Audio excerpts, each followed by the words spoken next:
fiber neuropathy. However, they are now counting the nerves, which is great. They get to take a couple of chunks out of you, and then they just count the nerves. And apparently you're supposed to have a certain number of nerves in one place in your body and a certain number of nerves in the other place. I have to tell you, as somebody who has ADD, I cannot imagine going under a microscope and counting somebody's nerves. There's no way. Just be like, I don't know, there's more than a dozen. I don't know. It's just awful. I also, they think I have, what is the other thing? Raynaud's, which I guess is common and no big deal. The small fiber neuropathy, they don't, they don't know what's causing it. That can be no big deal. That can be kind of dicey, but nothing threatening. Just me walking around going, ow, that hurts, occasionally, would be I think the worst case scenario on that. The vocal cords, they don't know. I've got what's called a vocal fold, and half of the vocal cords have gone into some sort of paralysis. They're thinking that it is a virus at this point, but that's just because... That's really good. That's way better than the alternatives for that one, right? Yeah, they thought it was a major nerve that was was running out of my head.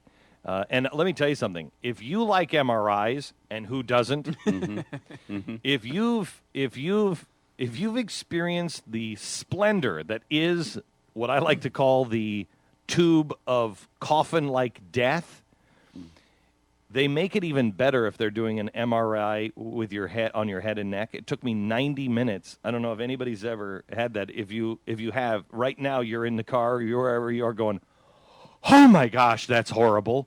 They make that whole coffin-like experience even better by putting your face in a cage. There's no way I could do that. Yeah, it's great. I don't know how you did that. Oh, they my put you gosh. out? They would have to put me out. No. I would have to be in a coma No. to have that happen. No, I had Valium yesterday, and that was not nearly enough. I had Valium, and I'm like, I'm fine. I'm going to be just fine. They put the cage over my face, and I'm like, wait, you didn't tell me about a cage over my face. Wait a minute, I'm really freaking out here. and then they're like, okay, now we're going to put you in the tube. Wait, with a cage on my face. There's no way I can do that. It is That's you took a unpleasant. picture, didn't you? Send that in. Put that up on the Blaze. Have them post that on the Blaze or something. That's disquieting. Oh, for sure. My For sure. gosh, It's it unpleasant. is really unpleasant. I don't know how you did that. And then they brought me downstairs to the PET scan. Now, this is how my day started yesterday. Yesterday, they started sticking needles in me and running juice through them and going, let's see if your foot moves with this.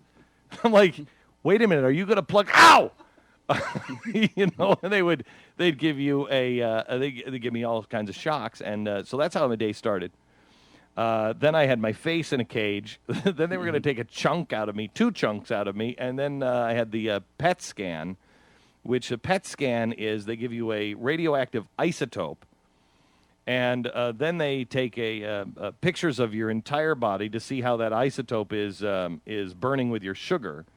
To see if you have cancerous cells at all anywhere in the body. Now, they came in and said, we want you to know that this is akin to having 1,000 chest x-rays. So they're going to give you cancer, essentially, in order to check for cancer. Correct. And they said it is the equivalent of the being exposed to the Nagasaki or Hiroshima bomb. And I'm like, weren't they just burned into shadows on the sidewalk? I don't know if that's do I survive this little, we're going to take a quick peek in you and give you cancer kind of thing? A first do no harm sort of thing in your That's job actually what they description? said. The both doctors came in and said, we don't think you have cancer. We've done all these other tests, and because I had 2 MRIs, 2 CAT scans, something else, and then I was going into the PET scan, and they said, we've read all of the others. We don't think you have cancer, and you really get one. This is a silver bullet, and you get one shot at this. And if you don't have it now, but we find out that you have cancer, sometime down the road, you won't be able to really look for it with this because then you've got 2,000 chest X-rays, and you've been to Hiroshima and Nagasaki. And I'm like, I don't think that's good. No. So we didn't do that one. But I went out to the Huntsman Cancer Institute out in Utah. That's where I was for the 4 days over the weekend and the last 2 days. And I can't thank them enough. These people and these doctors out there were remarkable, and they work with my doctors in New York. And it ended yesterday with this doctor, Dr. Dunson, who is, I think, the best doctor I've ever seen. I've never been with this doctor. Spent like 2 hours with me getting a medical history, and he finished it with, "Have I missed anything?" And I said, "Well, besides like my actual baby teeth and pictures of me in utero, no, I don't think so."